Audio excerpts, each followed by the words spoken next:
Okay, so welcome everyone. This is YCA's EAL and Bilingual Services Seminar, virtual seminar.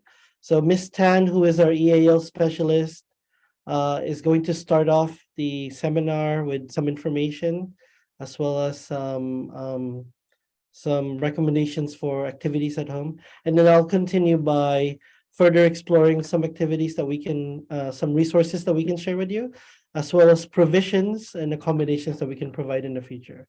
Go ahead, Ms. Tan. Okay, thank you. Okay, I'm going to start with just a brief introduction of myself. My name is Wei-Line Tan. I'm the EAL specialist here at YCA. And today I'm just going to give you an overview of basically what EAL is and what bilingual services are and what we have to offer you in the school. Okay, so sorry here. Okay, so I'm going to start off with giving you a brief overview of EAL, English as an Additional Language, and what types of strategies we use when we're working with our EAL learners. So basically, the first thing that we do is we use English as our prominent language. And but if the student, if they do need more translation, or they need more help in understanding what the English word is, we will use something called translanguaging, which means that we will define the word or whatever the language, the lesson is. We will use their native language. So in this case, since we are in Hong Kong, the predominant language here is Chinese. So it will be either in Cantonese or Mandarin. So, but we want to try to get the students to learn more English. So we won't use translanguaging as often, only when there is a need, where we need to communicate with them to get our point across to them. So that's why over here I stress that it's more about communication and not about the language. So it's more so that they understand what their classroom teacher is doing, so that we know that they are understanding it, and then we can actually give them the English version of it. All right, and translanguaging is mostly used during our push-in practice, which I will get to in a little bit and define what push-in practice means. Okay, now the next service that we offer our students here is transitional bilingual. And this year, we've implemented this new program with our Chinese studies teachers. So we have some Chinese studies teachers working with the students during class sessions. So for instance, if the student speaks in Cantonese or in Mandarin, and their predominant language is that, and they don't have a lot of English, we will use that Chinese language teacher to translate and define the different lesson materials for them. And then eventually, they will also give them the information in English so that they will understand what's being taught to them in their native language first, and then understand what it is in English. So basically, the use of the native language decreases over time. So our ultimate goal here is to not have them use their native language and to have them use English. But at the very beginning, if when they're first coming in and they don't have all that, the English language skills, we want to offer them this strategy so that they can understand the lessons being taught to them. Okay. Okay, so currently for this school year, these are the two EAL teaching models we're using at YCA. So like I said before, the push-in is where the teacher pushes into the classroom. So the teacher goes into the classroom, and basically what the teacher does is sits next to the student and just gives them a lot of the different EAL strategies so that they understand what the lesson is talking about. And at times, we may also use translanguaging, which is to give them the information again in their native language. But primarily, we try to use English as the dominant language.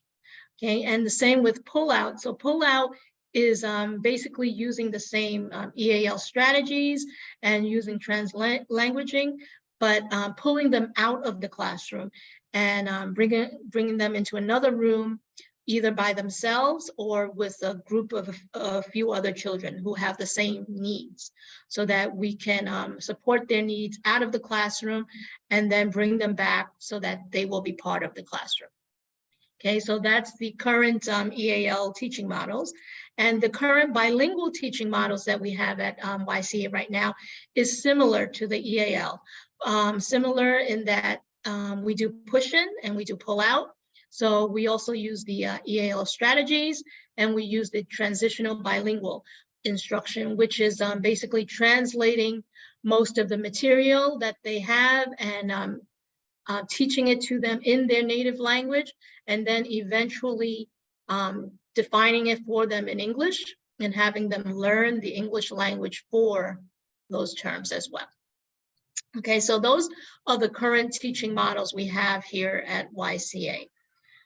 Now, we just want to also give you some practical ideas as EAL parents so that you can work with your child at home. So the first part of this, these ideas are for reading and language development. So from past experience, I found that these particular websites are excellent in having your child work on their own, whether it be on holidays or on the weekends. So these types of websites will give them a lot of English language, whether it be written, listening, speaking, reading. Okay, and also these educational shows I found to be most effective with my students that I've had in the past. So you can check these out. I think maybe Christine will send you a PDF. We can send you a PDF of all this information later on.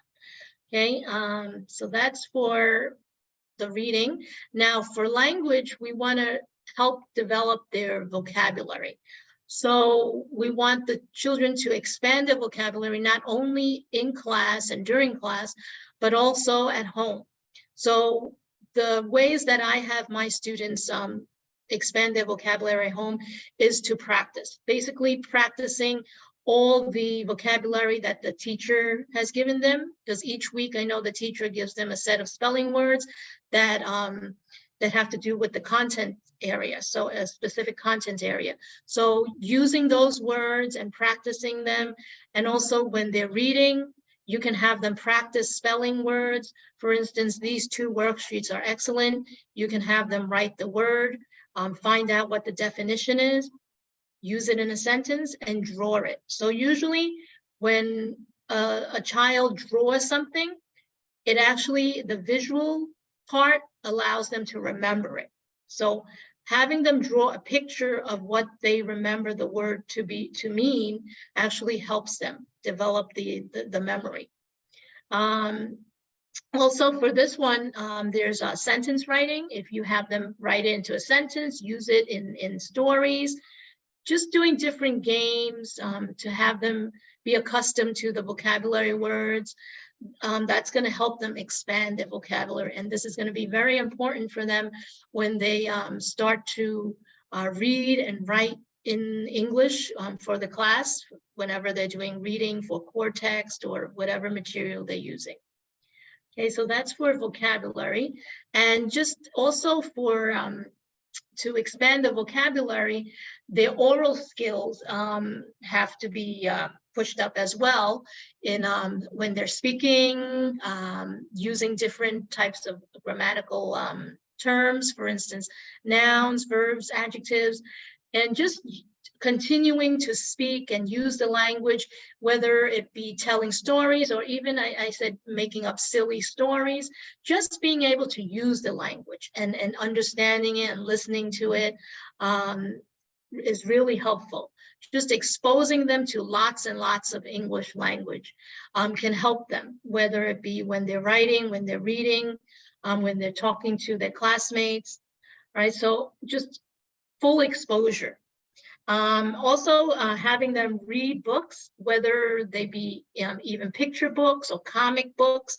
I know a lot of parents are against having children read comic books, but I'm actually for them, because as long as they're reading and as long as they're understanding, they can even look at the pictures and tell you something in English that is very beneficial.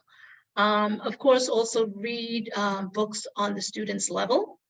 Have them choose, even if you feel that the book is simple, it's okay.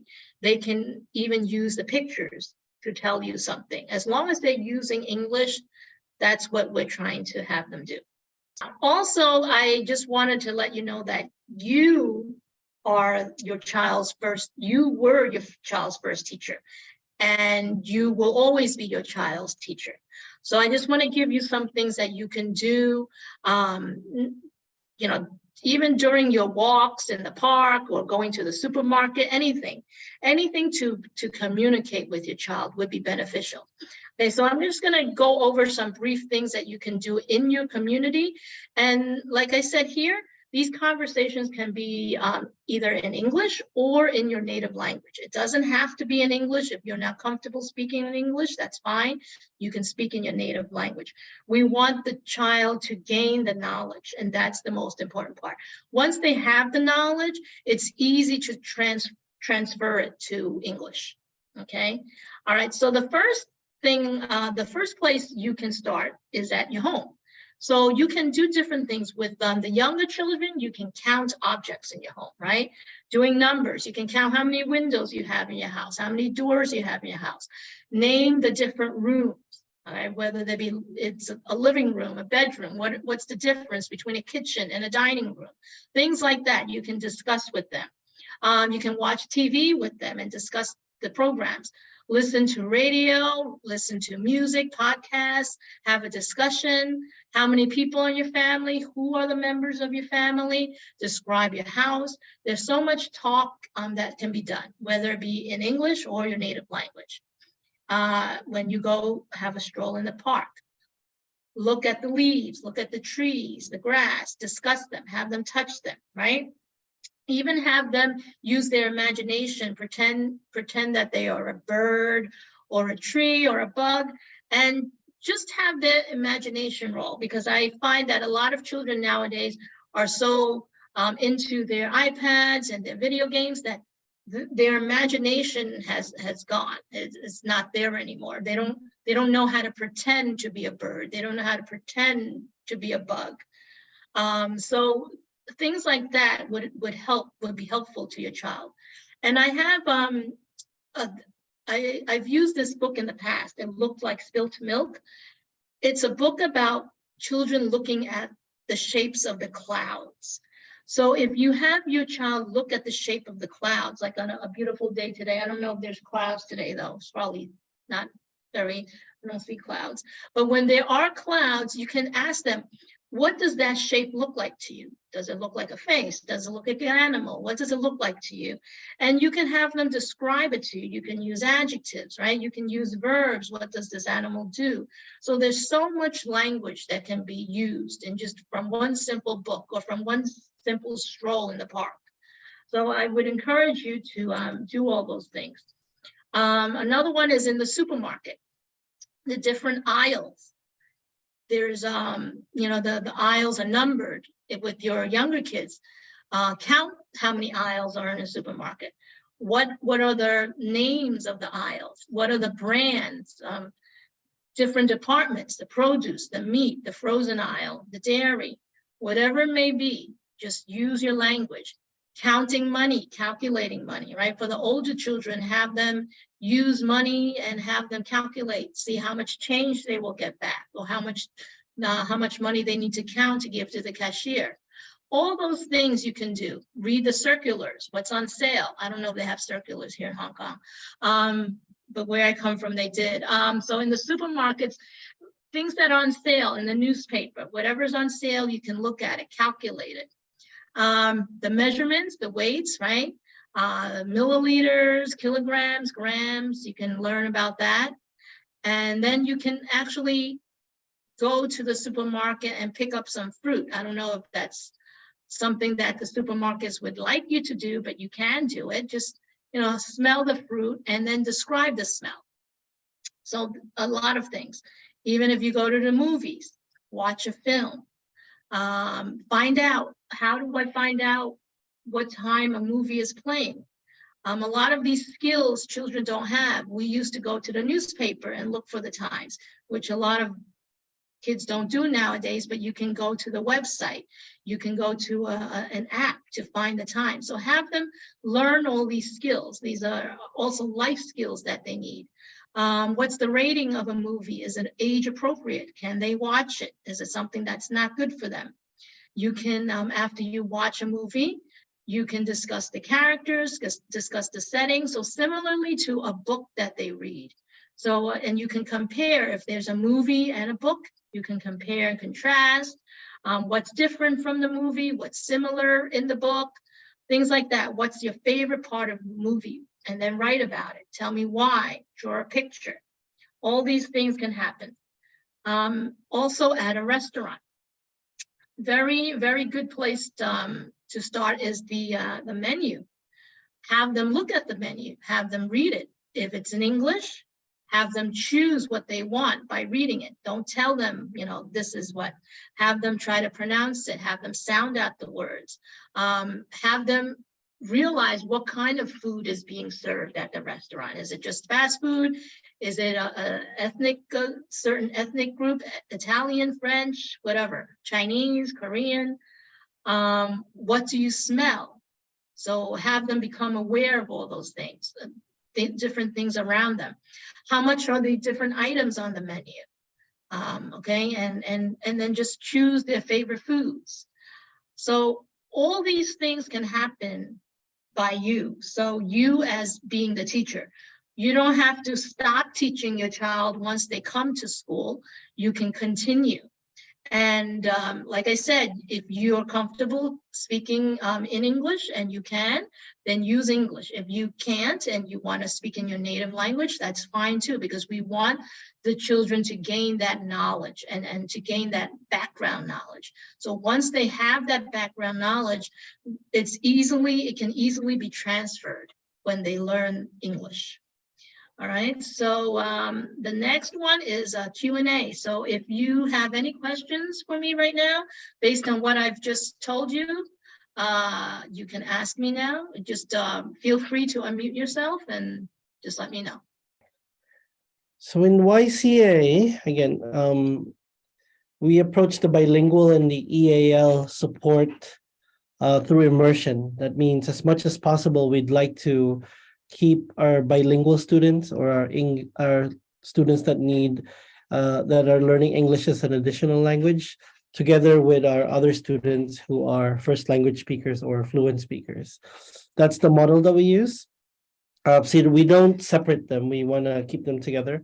And we want to take advantage of that immersive experience to help them with their language growth or language development.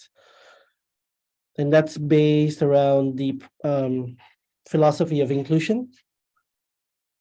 So as it says here, YCA believes that an inclusive learning environment can be created through the elimination of barriers in the learning environment. And I think as Ms. Tan was explaining, we look at it as your English language can either stop you from learning, or we can access your mother tongue to help you get through that barrier for now and help develop that language. So whenever possible, we will let our students speak in their mother tongue. For example, in IPC, when they're learning about units that are not based on English language learning, then we will let them speak in their mother tongue, such as Mandarin, Cantonese, Japanese, Korean, but then always try to use that to develop their English language further.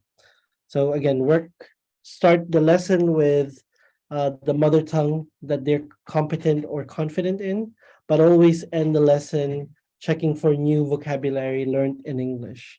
So that's a big part of our support program. Um, in YCA, we have three wave models. Oops, let me just go back. So wave one, that's included in the tuition fee. This is for all our students. I think all of our students at one point in time will receive some type of wave one support, just because we believe that every child is different and individual, and that everyone needs support in their own way.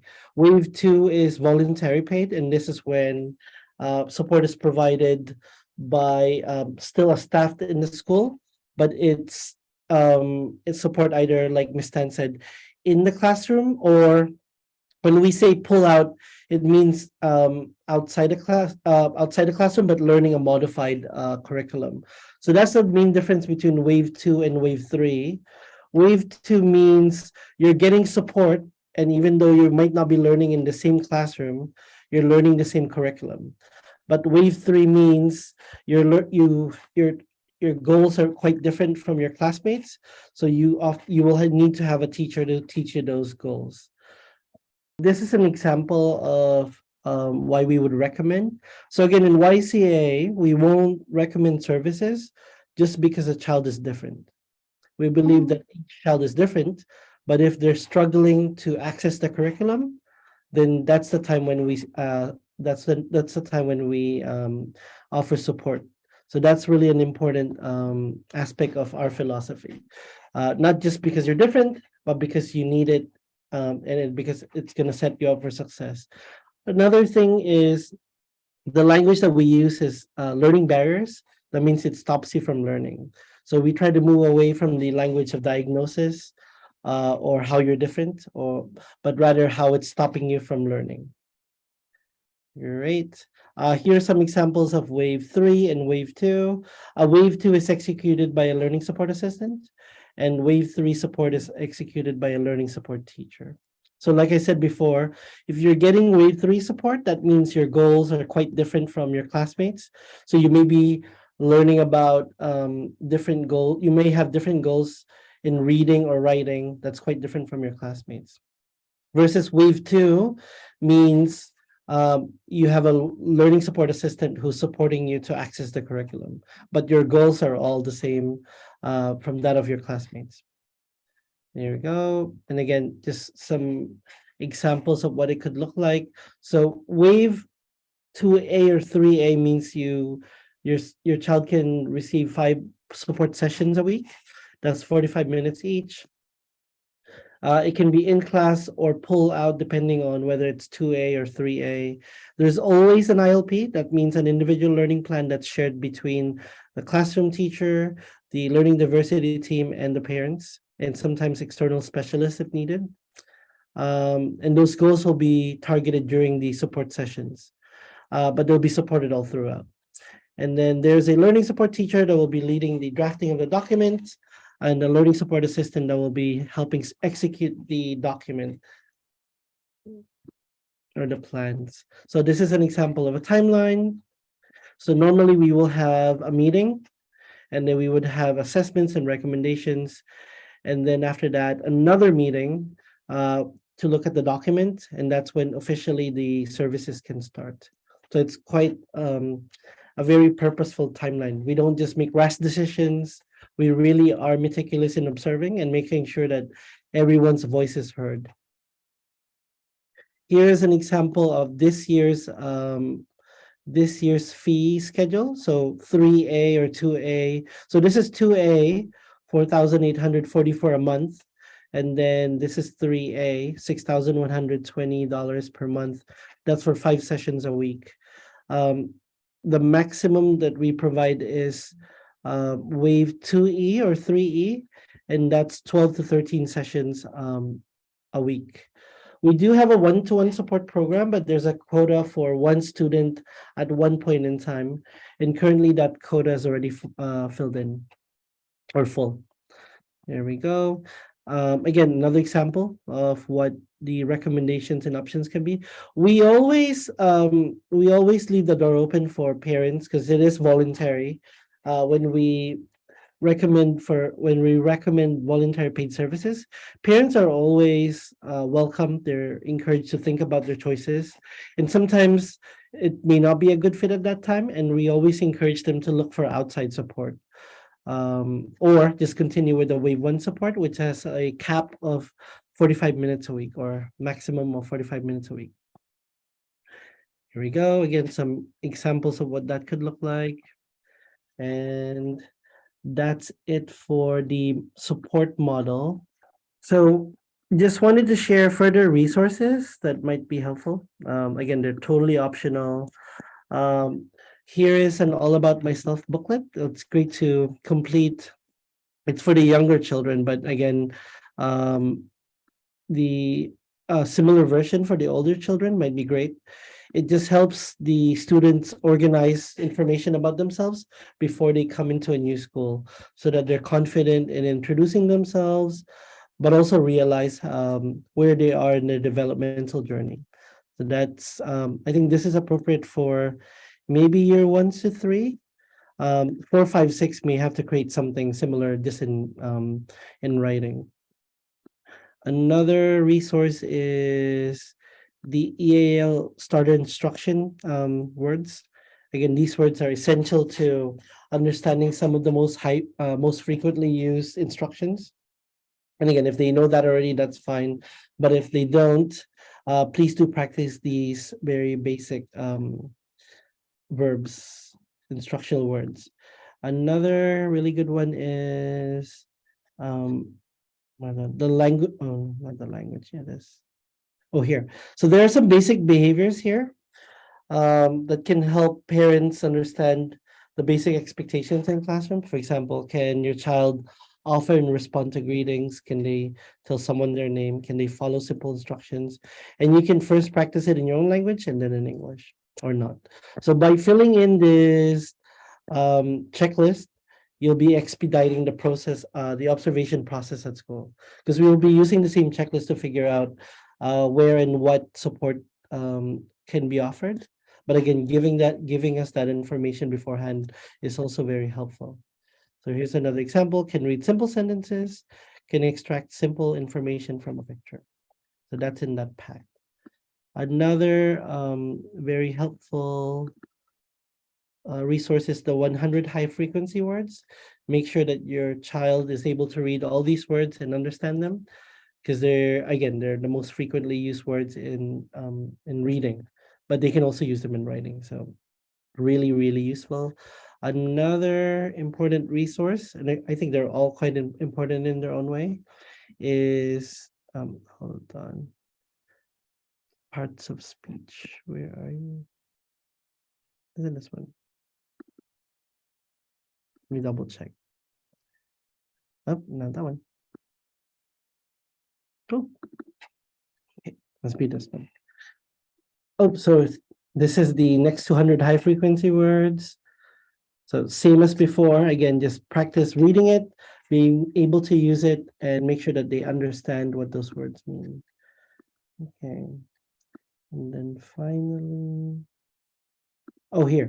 So again, those vocabulary, just like in Cantonese or any language, vocabulary is not really useful until you know how to use them.